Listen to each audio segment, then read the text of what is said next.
mga palangga, mayong adlaw sa tanan. Kag subong nga adlaw gali is merong celebration dito sa Romania na tinatawag na Women's Day. At the same time is araw din ng mga nanay. So, ang akon nga bana, naglakat siya sa store, kay ginpabakal ko siya dabi sang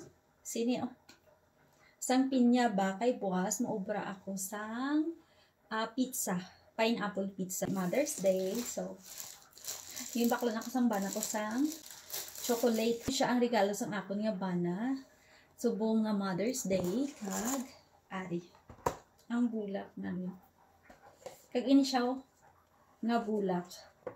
Artificial ini nga flowers ang ginbakal niya kay hambal niya sa akon, tsaka na kuno ang fresh kung makalipat na kami sa balay. Ari siya gling ang ginbakal sa akon kay nag-request ako sini sa iya nga baklan niya ako sini milk tea.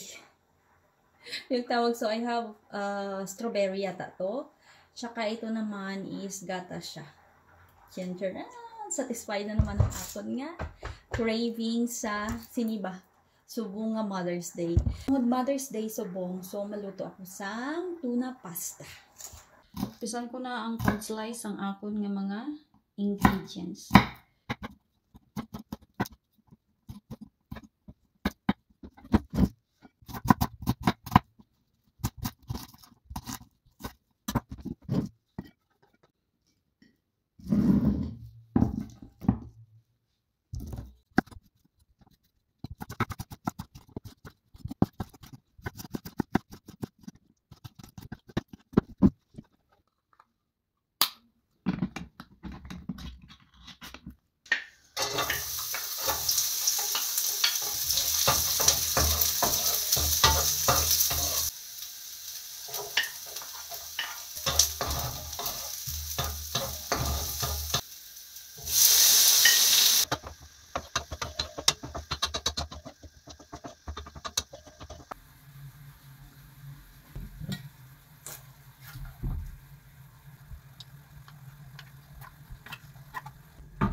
Luto na ang akon nga tuna pasta.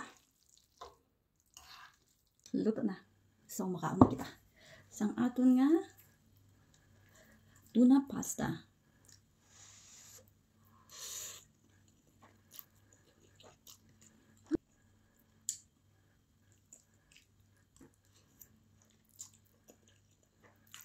Wala pala siyang straw. Buksan ko na lang kay wala straw.